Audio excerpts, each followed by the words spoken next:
नमस्कार दोस्तों, आपका सबका विवेक कुलते इंडेक्स ट्रेडिंग में स्वागत है। आज डेट है 6 अप्रैल 2024, सैटरडे है। तो दोस्तों, हम इस यूट्यूब चैनल में स्टॉक मार्केट के बारे में बात करते हैं, इकोनॉमिक न्यूज और उसका एनालिसिस के बारे में बात करते हैं।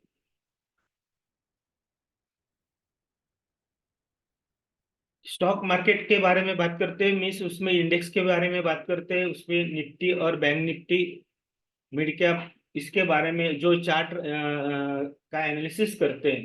एक वीकली वीडियो बनाते व्यू बनाते हैं, क्योंकि हम वीडियो ही वीकली बनाते हैं। तो एक एनालिसिस और जो रेशियो, सक्सेस रेशियो है, तो अच्छा आता है डेली वीडियो बनाने से। क्योंकि डेली एक्टिविटी अलग अलग होती है, इसलिए डेली के बजाय वीकली अगर आप एनालिसिस करते हैं तो एक अच्छा तरीके से आप इंडेक्स के बारे में, मार्केट के बारे में अच्छा एनालिसिस कर पाते हैं और सपोर्ट रजिस्टर भी अच्छे निकाल सकते हैं, और उसके हिसाब से डेली एक्टिविटी करेंगे तो आपका सक्सेस रेशियो भी अच्छा रहेगा। दोस्तों, पहले हम इकोनॉमिक न्यूज, उसके पहले हम बात करेंगे 29 मार्च को हमने वीडियो बनाया था। तभी जो सब्जेक्ट लाइन दी थी, न्यू ईयर ब्रेकआउट और साइडवेज। तो दोस्तों, हम चार्ट में बात करेंगे निफ्टी और बैंक निफ्टी में। ओवरऑल तो इंडेक्स साइडवेज ही था। बैंक निफ्टी में ब्रेकआउट मिला, लेकिन निफ्टी साइडवेज ही था। तो चार्ट पे बात करते हैं क्या होता है और नेक्स्ट वीक में क्या हो सकता है, इसके बारे में बात करेंगे। पहले हम इकोनॉमिक न्यूज के बारे में बात करेंगे। तो इकोनॉमिक न्यूज में पहले इंटरनेशनल की बात करेंगे। इंटरनेशनल में न्यूज जो भी है, फेड के कमेंट्स आ गए, उसका इम्पैक्ट हमने यूएस मार्केट में देखा। इंटरेस्ट रेट बढ़ाएंगे बढ़ाएंगे बढ़ाएंगे ऐसे बोलते बोलते अभी, सॉरी, कम करके करेंगे, करेंगे ऐसे बोलते बोलते 2 साल हो गया। उन्होंने 2 साल, 1.5 से 2 साल हो गया, तो अभी तक इंटरेस्ट रेट कम नहीं की है। और अभी बोल रहे हैं कि अभी 6 महीने के बाद इंटरेस्ट रेट कम हो सकता है। कोई बोल रहा है 2024 में इंटरेस्ट रेट कम नहीं होंगे।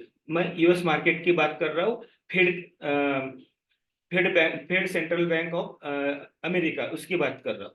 तो वहां पे इंटरेस्ट रेट कम होंगे तो दुनिया में कम होंगे, वो लोग बढ़ाएंगे तो दुनिया में बढ़ेंगे। जनरली ऐसा टेंडेंसी और ऐसा ही पैटर्न रहा है अभी तक। तो वहां तो कुछ नहीं हुआ। इन्फ्लेशन तो सबको पता है किस लेवल पे।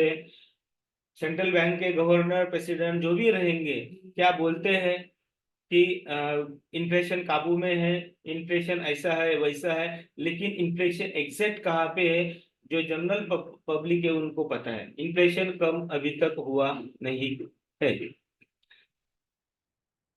मिडल ईस्ट के बारे टेंशन में के बारे में बात करते हैं, तो मिडल ईस्ट में अभी टेंशन बढ़ रहा है। आपने देखा होगा, न्यूज में ही आया है, ईरान और इसराइल का कुछ ना कुछ होगा, वहां पे अटैक होंगे, उसका इम्पैक्ट पूरे वर्ल्ड में भी आएगा।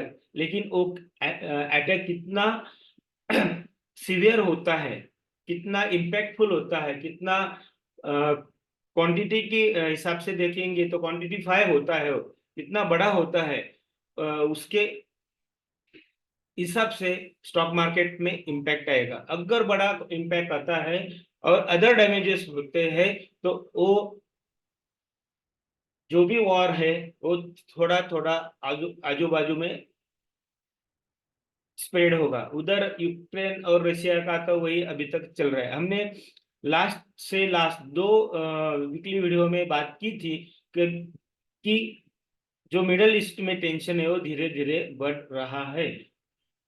अभी कोई तो भी मीन्स सब लोग अभी वर्ल्ड वॉर 3 की बात भी कर रहे हैं। मीन्स कैसे फैल सकता है इसकी बात कर रहे हैं, और ये वर्ल्ड वॉर 3 की तरफ कैसे जा रहा है इसकी बात कर रहे हैं। क्योंकि जो भी टेंशन दिख रहा है छोटे मोटे अटैक होंगे। आपने देखा होगा कमर्शियल शिप में अटैक किए गए यमन की साइड से, मीन्स यमन की धरती से, उसका इम्पैक्ट हमने कमर्शियल शिप में देखा। उसकी वजह से कॉस्ट बढ़ गई, ट्रांसपोर्ट कॉस्ट बढ़ गई, उसका भी इम्पैक्ट आएगा। अभी मिडल ईस्ट में ये जो चीजें हो रही है उसकी वजह से भी रेड सी में जो चल रही है चीजें, उससे वजह से ट्रांसपोर्ट कॉस्ट बढ़ेगा, तो उसकी वजह से सब प्रोडक्ट की कॉस्ट बढ़ेगी, उसका इम्पैक्ट इन्फ्लेशन पे होगा, इन्फ्लेशन बढ़ेगा। इसका इम्पैक्ट हमको 1 या 2 महीने में पता चलेगा। तो टेंशन थोड़ा थोड़ा हॉट हो रहा है। लास्ट टाइम भी बात की थी कि टेम्परेचर बढ़ रहा है, लेकिन अमेरिका का मार्केट ने, डाउ जोन्स ने उसका रिएक्शन तो दिया, थोड़ा सा का हो ही ना दिया। हमारे मार्केट ने अभी तक रिएक्शन दिया नहीं है। हर बार ऐसा ही हुआ है, इंडियन मार्केट में लेट रिएक्शन दिया है। अगर कोरोना की का एरिया था जनवरी टू मार्च 2022 में, 2020, तभी ऐसा था। पहले ग्लोबल मार्केट यूएस ने रिएक्शन देना चालू किया था, इंडियन मार्केट में लेट दिया। लेकिन लेट दिया तो कैसे दिया आपको पता है, उनसे भी ज्यादा गिरा। क्यों होता है इसके बारे में हम डिस्कस करेंगे जब भी चार्ट के बारे में बात करेंगे। वैसे पोस्ट उसके हिसाब से पोस्ट भी किया है, एक एनालिसिस था वो भी पोस्ट किया था। ये जो अभी ओपन कर रहा हूँ ये टेलीग्राम चैनल है, यहाँ पे विवेक बोलते हैं एनालिसिस और विवेक बोलते हैं चार्ट। एक चैनल है और एक ग्रुप है, वहां पे आप अगर अच्छा लगता है तो ज्वाइन कर सकते हैं, और चैट ग्रुप में अगर आपको अच्छा लगता है तो क्वेरी पूछ सकते हैं। यहाँ पे एनालिसिस चैनल में इसके हिसाब से एक ट्वीट पोस्ट भी किया था, व्यू पोस्ट किया था। और यहाँ पे जो भी intraday, of the market, on the market, stock के बारे में, इंडेक्स के बारे में, इकोनॉमिक न्यूज के बारे में, इसके हिसाब से पोस्ट, जो इम्पोर्टेंट न्यूज है जो इम्पैक्ट कर सकती है इकोनॉमी में या स्टॉक में या मार्केट में, उसके बारे में पोस्ट करता हूँ। और कुछ एनालिसिस रहेगा वो पोस्ट करता हूँ। और जो चैट ग्रुप है, चैट ग्रुप में आपको किसी को लगता है तो आप वहां पे क्वेरी पूछ सकते हैं। टाइम मिलता है, most of the cases immediate उसका आंसर देने की कोशिश करता हूँ। ड्यूरिंग द मार्केट तो इमीडिएट देता हूँ, लेकिन स्क्रीन के सामने नहीं रहेगा, साइड में रहेगा तो थोड़ा सा लेट होता है। इतना ही है जो टेलीग्राम चैनल की मैं बात कर रहा हूँ। तो दोस्तों वापस आते हैं इकोनॉमिक न्यूज के हिसाब से। इंटरनेशनल में न्यूज में टेंशन बढ़ रहा है, ये अलर्ट है। कोरोना के पहले जो सिचुएशन थी, जो चार्ट पैटर्न दिख रहे थे, वैसे ही अभी पैटर्न दिख रहे हैं। FII DII को भी जो भी पोजीशन रहेगी किसी की रिटेलर की, वैसी पोजीशन दिख रही है। तो इंटरनेशनल मार्केट का इकोनॉमिक न्यूज होने के बाद हम डोमेस्टिक में बात करेंगे। तो डोमेस्टिक में हम अभी इलेक्शन मोड में एंटर कर चुके हैं। जो भी चीजें आप जो जनरल न्यूज चैनल पे देख रहे हैं, वैसे तो बड़ा कुछ होने वाला नहीं है, लेकिन किसकी कितनी सीटें आएगी, क्या होगा, ये हमें पता चलेगा। और इम्पोर्टेंट बात एक है कि परसेंटेज ऑफ वोटिंग किसको जाता है, मीन्स पार्टी को जाता है या नोटा को जाता है, ये इंपॉर्टेंट बात रहेगी। तो नोटा वर्सेस पार्टियां, ये अभी मेरे ख्याल से कंपटीशन रहेगी। तो 19 तारीख को होगा पहला वोटिंग। सबको वोटिंग करना है, किसको देना है आपके हिसाब से, लेकिन वोटिंग करना एक इम्पोर्टेंट है। जो भी स्टेट में रहेगा वोटिंग, उसकी बात कर रहा हूँ। तो इलेक्शन मोड में आ चुके हैं। RBI की पॉलिसी भी आ गई। इंटरेस्ट रेट में तो कुछ करने वाले ही नहीं थे, क्योंकि वो वैसे डिसीजन मेकर है ही नहीं। क्योंकि अमेरिका फेड ने कुछ नहीं किया तो ये क्या करेंगे, ये तो एज यूजुअल हर साल हर क्वार्टर होता है, और जनरली नॉन इवेंट होता है। इन्फ्लेशन के ऊपर वो बात करेंगे ऐसा लग रहा था, लेकिन इन्फ्लेशन के ऊपर उन्होंने बात की, वो इसके हिसाब से पोस्ट किया था। आप टेलीग्राम चैनल पे देख सकते हैं। मुझे लग रहा था सब बोल रहे थे कुछ बोलेंगे नहीं, ऐसा है वैसा है, न्यूज चैनल में या सब ट्विटर या सबके ऊपर सबका व्यू था। लेकिन RBI गवर्नर इन्फ्लेशन के ऊपर बोले और एलिफेंट का भी उन्होंने एग्जाम्पल दिया। हमने एक महीने पहले एलिफेंट का एग्जाम्पल दिया था। एग्जाम्पल किसके हिसाब से दिया था? एचडीएफसी रिलायंस के बारे में दिया था। एचडीएफसी और रिलायंस एलिफेंट्स है, एलिफेंट चलने को टाइम लगता है, उसके हिसाब से एचडीएफसी बैंक थोड़ा चला, एलिफेंट थोड़ा मूव हुआ है। लेकिन अभी वो कितना मूव होता है वो अभी देखेंगे। अगर वो चलता है तो मार्केट ऊपर जाएगा, अगर वो नीचे आता चलता नहीं, उधर ही रुकता है और थोड़ा सा नीचे आता है तो मार्केट इस निफ्टी बैंक नीचे आएगा। वो हमने निफ्टी बैंक का चार्ट में देखा 3 दिन से, लास्ट 3 दिन से एचडीएफसी बैंक की वजह से ही निफ्टी बैंक ऊपर था। तो ऐसा उन्होंने इन्फ्लेशन को कोरिलेट करके एलिफेंट फॉरेस्ट में घुस चुका है ऐसी टिप्पणी की। किसको पता चली, किसी को नहीं पता चली, किसने क्या टाइप से एनालिसिस किया, तो अलग अलग, लेकिन उन्होंने एक अलर्ट सिग्नल दिया है। क्योंकि एलिफेंट का अगर एग्जांपल देना है तो एलिफेंट को कंट्रोल करना बहुत मुश्किल होता है, और वो जंगल में जाता है तो अपने हिसाब से रहता है। तो इन्फ्लेशन और एलिफेंट को एक ही मानेंगे तो क्या हो सकता है आप सोच सकते हैं। लेकिन उन्होंने एक अलर्ट दिया है ऐसा मुझे लग रहा है। तो दोस्तों, इंटरेस्ट रेट का कुछ नहीं, इन्फ्लेशन के बारे में मुझे लग रहा था कुछ हार्ड डिसीजन या कुछ करेंगे, लेकिन उन्होंने उसके ऊपर कुछ बोला नहीं, क्योंकि अभी इलेक्शन है। इलेक्शन की पहले कुछ बाजार का मूड वो खराब नहीं करना चाहते होंगे ऐसा मुझे लगता है। लेकिन सब लोग बोल रहे हैं कि इंटरेस्ट रेट कम होंगे। उन्होंने अभी आरबीआई की तरफ से भी 6 महीना तो इंटरेस्ट रेट कम नहीं होंगे। लेकिन मेरा यही कहना है और हर बार पोस्ट किया हूँ कि अब इंटरेस्ट रेट कम नहीं होंगे, इंटरेस्ट रेट अभी बढ़ेंगे। देखते हैं क्या होता है। अभी हम दोस्तों इकोनॉमिक न्यूज के बारे में बात किया। अप्रैल महीना है, नया साल है, अपना इंडिया का फाइनेंशियल ईयर 1 वीक खत्म हो चुका है। अभी 3 वीक बचे हैं अप्रैल महीने के। अभी क्या होता है, किस तरफ जाएगा मार्केट, और नेक्स्ट वीक में 3 दिन का ही वीक है। गुरुवार को छुट्टी है तो बुधवार को ही एक्सपायरी हो जाएगी। मैं सोमवार मंगलवार बुधवार ये तीनों दिन मार्केट चलेगा, और क्योंकि बुधवार गुरुवार को छुट्टी है, मीन्स बुधवार को बैंक निफ्टी की मीन्स वेडनेसडे को बैंक निफ्टी की एक्सपायरी भी होगी और निफ्टी की भी एक्सपायरी होगी। मार्केट किधर जाता है वो पता चलेगा। अभी इंडेक्स के बारे में करेंगे तो दोस्तों, हम हर बार इंडेक्स फ्यूचर की बात करते हैं, डेली चार्ट पे बात करते हैं, कम से कम इंडिकेटर 3 और मैक्सिमम 5 इंडिकेटर यूज करते हैं, पैरेलल चैनल, कैंडलस्टिक पैटर्न, इसके ऊपर एनालिसिस करते हैं और एक वीकली व्यू बनाते हैं और सपोर्ट रेजिस्टेंस निकाल के वैसे ट्रेडिंग करते हैं। तो दोस्तों, हमने 29 को बनाया था, ये 28 है, आप कर्सर देख रहे होंगे।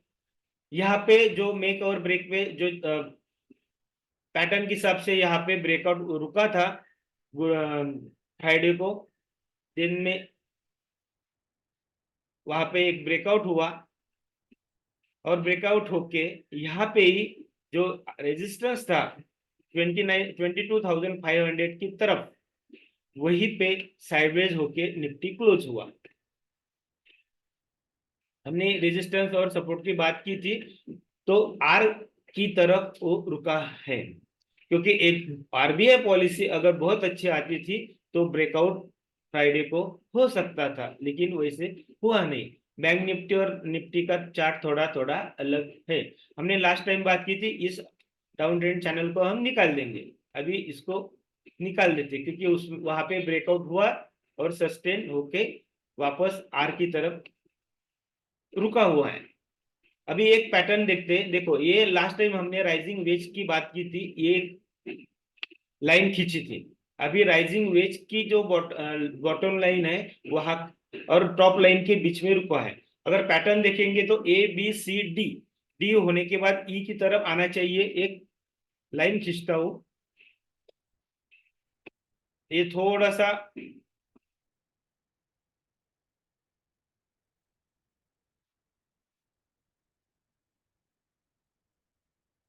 ये जो पैटर्न निकाल रहा हूँ वो आप भी आपके टर्मिनल पे निकाल सकते हैं, मेरे से अच्छा निकाल सकते हैं, मेरे से अच्छी तरह से एनालिसिस कर सकते हैं।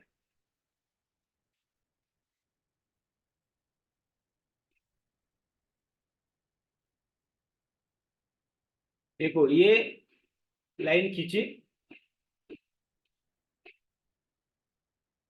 ये राइजिंग वेज की थी, ये थोड़ा सा पैरेलल लाइन, ऊपर की ग्रीन लाइन और ये ब्लू लाइन पकड़ेंगे, थोड़ा सा पैरेलल लाइन है, दोनों की एनालिसिस करेंगे तो A B C D E हो गया। अगर यहाँ पे मान लेना, अगर मंडे को मार्केट ऊपर, मीन्स ये रेजिस्टेंस है 22,600 या आ, मान लेना 22,700 के ऊपर खुलता है तो एक बड़ा ब्रेकआउट होगा, नहीं तो वहां से रेजिस्टेंस लेके वापस निफ्टी इस ब्लू लाइन को ब्रेक डाउन करके इस बॉटम की जो ब्लू लाइन है मिस 22,000 की तरफ आएगा ए बी सी डी के हिसाब से। तो रेजिस्टेंस रहेगा 22,800, वैसे भी टारगेट है 22,800 और 300, 23,000, ये तो ऑलरेडी टारगेट है। अगर ब्रेकआउट हुआ तो 22,800 को टच करने के बाद वो 23,000 की तरफ चला जाएगा। अगर वैसे नहीं होता है तो निफ्टी वापस 22,000 की तरफ आएगा। तो मीन्स यहाँ पे हम क्या करेंगे, सपोर्ट रेजिस्टेंस, अगर मान लो रेजिस्टेंस है 22,700 और सपोर्ट है ये जो बड़ा रेड कैंडल है उसका bottom line means 22,500, mean 22,500 to 700 ये सपोर्ट रेजिस्टेंस है। अगर जिस तरफ ब्रेकआउट ब्रेकडाउन करता है उस तरफ निफ्टी जाएगा। और उसके बाद अगर 22,500 ब्रेकडाउन करता है तो बाद में 22,300, उसके बाद में 22,000 की तरफ निफ्टी जाएगा। ये एनालिसिस है। और आरएसआई देखेंगे तो आरएसआई में इतना स्ट्रेंथ नहीं दिख रहा है। और आरबीआई पॉलिसी आने, आरबीआई पॉलिसी में कुछ भी नहीं था, कुछ वैसे ही उन्होंने निगेटिव नहीं बोला था, फिर भी ब्रेकआउट नहीं हुआ क्योंकि उसके पहले यूएस मार्केट 500 पॉइंट गिरा था। क्यों गिरा था? क्योंकि इंटरेस्ट रेट नहीं बढ़ने वाले थे वहां पे, तो यहाँ पे भी नहीं बढ़े तो उसका इम्पैक्ट हमारे भी मार्केट में आया, उधर भी आया, ऐसा सीनियर था। अभी हम बैंक निफ्टी के बारे में बात करेंगे। बैंक निफ्टी का चार्ट, बैंक निफ्टी था क्योंकि आरबीआई पॉलिसी थी तो बैंक निफ्टी के हिसाब से मीन्स बैंकिंग के हिसाब से था।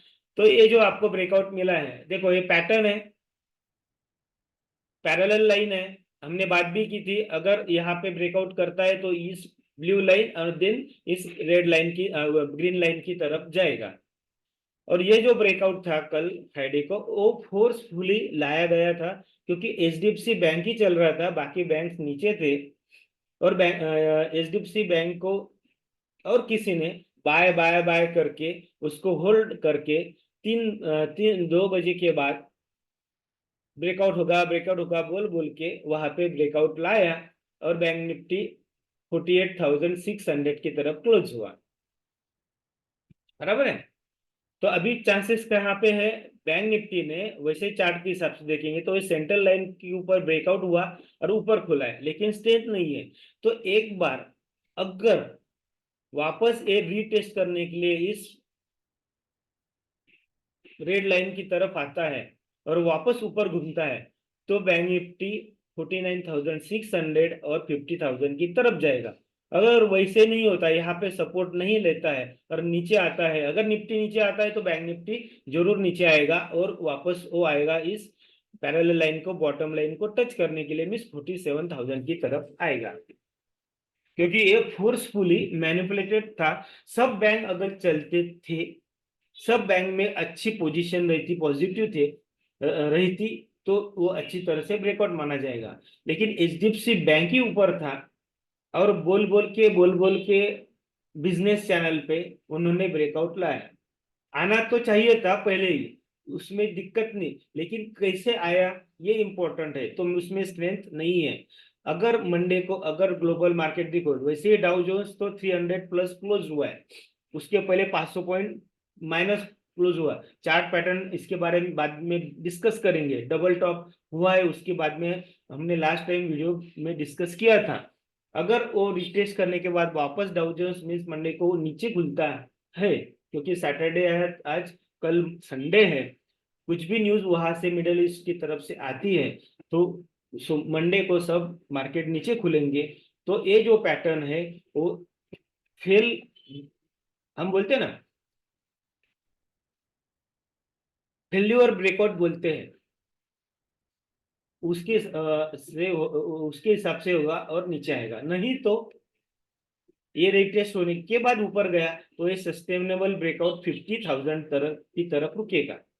रेजिस्टेंस कहाँ पे है देखो, ये एक्सपांडिंग चैनल था पीछे का, नियरली 2000 मीन्स अक्टूबर नवंबर 2023 तो जनवरी 24 के बीच में का वो रेजिस्टेंस है, उसका ब्लू लाइन है, वहां पे रेजिस्टेंस है, उसके ऊपर खुलता है, मान लो 48,800 के ऊपर खुलता है तो इमीडिएटली जाएगा इस आर की तरफ, वो रहेगा 49,300 की तरफ। नहीं तो वापस वो 48,000 पकड़िए, 48,000 का सपोर्ट है, रेजिस्टेंस है 48,800, उसके ऊपर खुला तो ऊपर जाएगा, इसके नीचे खुला तो वापस वो नीचे आएगा। लेकिन स्ट्रेंथ इतनी थी एक बैंक ऊपर जाने से, उसमें स्ट्रेंथ सब बैंक अगर चलते तो एक सस्टेनेबल एक अच्छा ब्रेकआउट हम बैंक निफ्टी में मानते थे, लेकिन ऐसा हुआ नहीं है। जाना तो ऊपर चाहिए, उसमें दिक्कत नहीं, लेकिन उसमें स्ट्रेंथ होनी चाहिए। अगर ऐसे नहीं हुआ तो जो ये गैप पड़ा है यहाँ पे देखिए 28 मार्च को, वो गैप भरने के लिए बैंक निफ्टी जरूर आएगा। वैसे गैप हमको निफ्टी में दिखती है क्या, देख लेते हैं। वैसे गैप निफ्टी में नहीं है, ओनली बैंक निफ्टी में है। हम फ्यूचर की बात कर रहे हैं। हम अभी निफ्टी मिड कैप की बात करेंगे। देखिए बैंक मिड कैप निफ्टी में हम यहाँ पे वीडियो बनाया था, ये देखो ये कितना, 1 अप्रैल ये था, दोजी था 28 अप्रैल, 29 को हमने वीडियो बनाया था। तो 1 अप्रैल को ये जो बीच में का रेड लाइन था उसमें उसके ऊपर खुला मिड कैप, और यहाँ पे ये जो रेजिस्टेंस जोन है, यहाँ पे देखो, यहाँ पे गिरा यहाँ से और वहीं पे जाके रुका है। अगर यहाँ से ब्रेकआउट होता है मीन्स जो लॉसेस थे वो रिकवर हो गए, बोल बोल के कि मार्च में लो और अप्रैल में बेचो, आरबीआई पॉलिसी में कुछ भी नहीं आया, लेकिन इंटरनेशनल टेंशन बढ़ रहा है। अगर मान लो यहाँ पे अगर नहीं उसके ऊपर खुलता है, और ये जो टॉप लाइन थी एक बड़ा छोटा सा पैरेलल लाइन, इसके ऊपर अगर मिड कैप निफ्टी जाता है मीन 11,000 के ऊपर, तो मिड कैप निफ्टी और ऊपर की तरफ जर्नी करेगा, मिस हो जाएगा 11,500 और 12,000 की तरफ। नहीं तो वापस इस रेड लाइन को ब्रेक डाउन करता है तो वापस मिड कैप निफ्टी में प्रॉफिट बुकिंग आएगी और वापस वो 10,000 की तरफ आएगा। अभी हम डाउ जोन्स के बारे में बात करते हैं। देखो डाउ जोन्स में हमने बात की थी, ये डबल टॉप हो चुका है। अगर आप यहाँ पे दो राउंड करते हैं, यहाँ पे मैं राउंड करता हूँ, क्योंकि हमने बात की थी ये डबल टॉप दिख रहा है, लेकिन होता है नहीं होता है ये हमको बाद में पता चलेगा।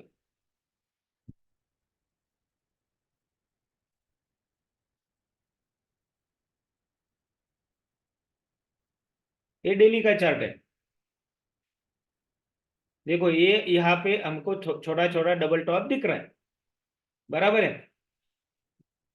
अब अगर मान लो ये डबल टॉप का ब्रेकडाउन तो हुआ है, रेजिस्टेंस क्या है, ये अप ट्रेंड की टॉप लाइन, यहाँ से बड़े जोर से ब्रेकडाउन हुआ, सपोर्ट था लास्ट टाइम 38,500 400 की तरफ, वहां पे सपोर्ट लिया, एक रिवर्स एक्शन ली।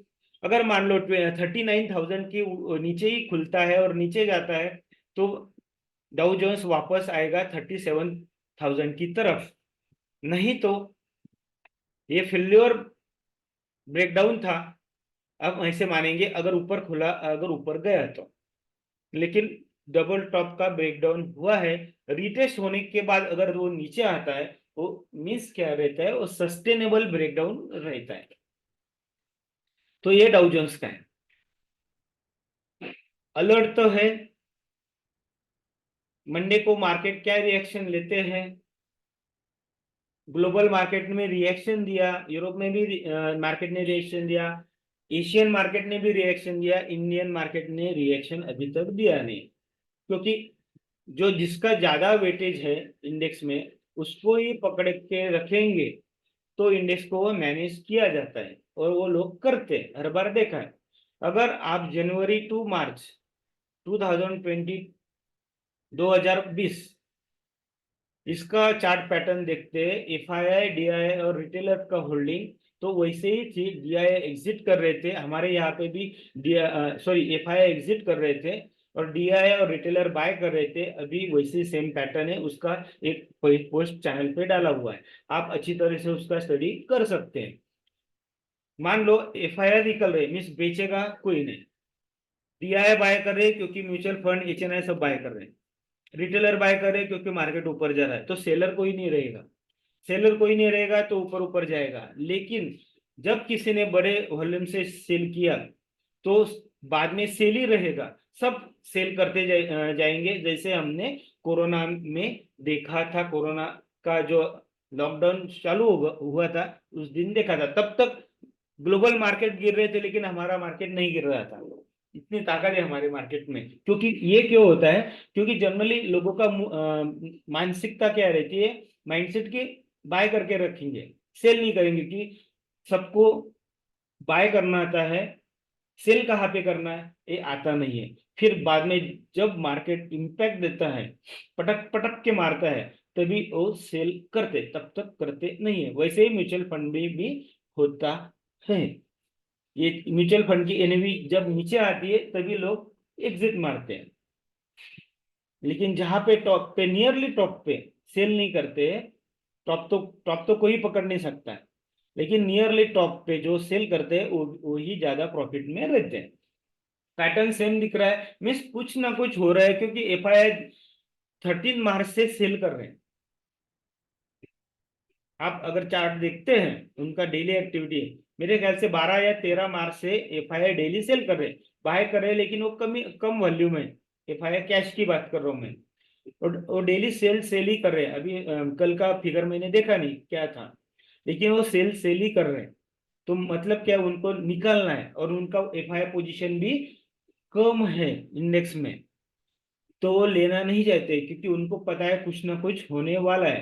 क्रूड ऑयल के बारे में हमने बात की थी। क्रूड ऑयल 7500 की तरफ जा रहा है। मैं क्रूड ऑयल का आपको चार्ट दिखा देता हूँ।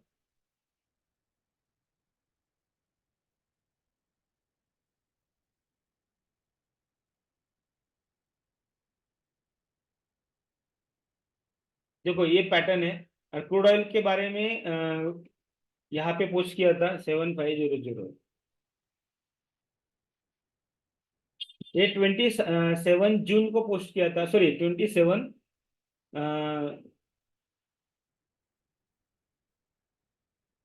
ये पोस्ट किया था पहले 30 जनवरी।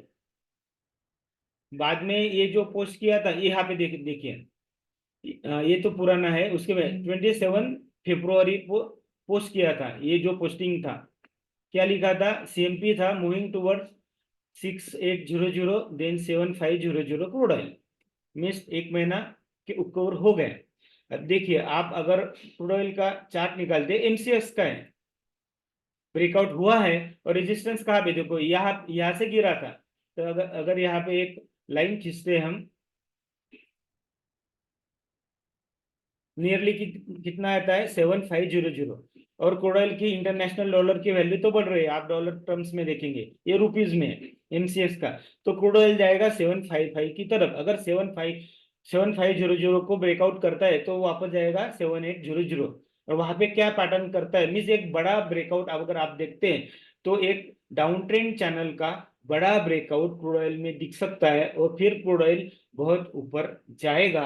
क्रूड ऑयल जाएगा तो उसका इम्पैक्ट हमको इक्विटी मार्केट में दिखाई देगा।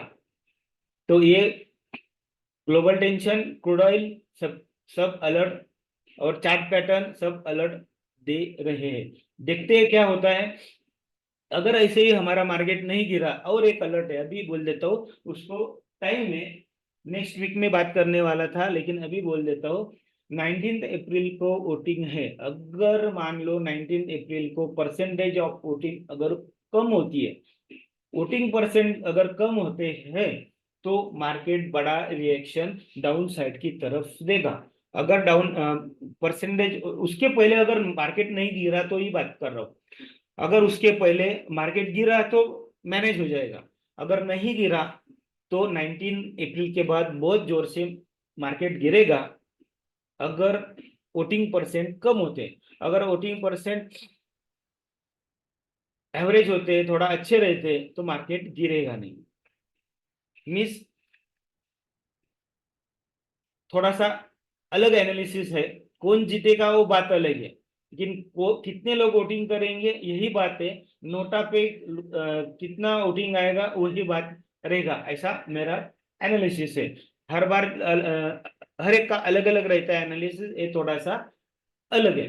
तो दोस्तों, जो भी हमने बात की, index, Nifty, bank Nifty, Dow Jones, mid cap, crude oil, सबके थोड़े दो तीन अलर्ट आ रहे हैं।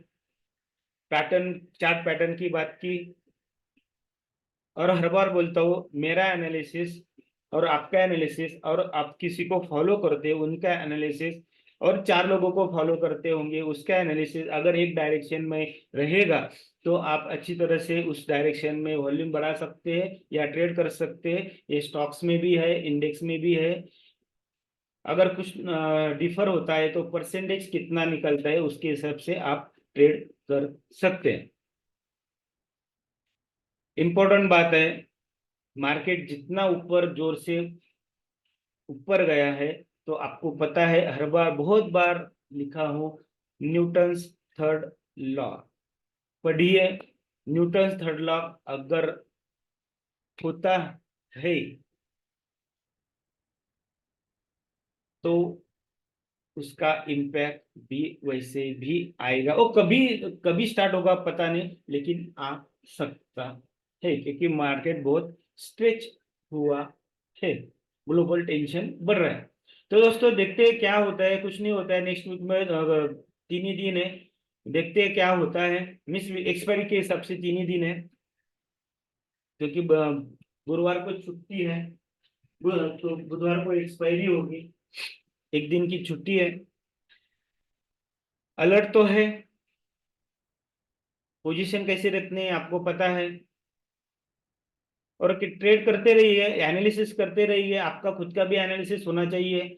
हर बार मेरा ही सुनना सुनना चाहिए ऐसा कुछ नहीं है। मैं भी गलत हो सकता हूँ, दूसरे भी गलत हो सकते हैं, लेकिन इतना भी यूफोरिया के हिसाब से बाय नहीं करना है। कभी कभी प्रॉफिट बुकिंग करना पड़ता है, ये ध्यान में रखिए। देखते हैं दोस्तों, देख क्या नेक्स्ट वीक में होता है। तब तक धन्यवाद, थैंक यू।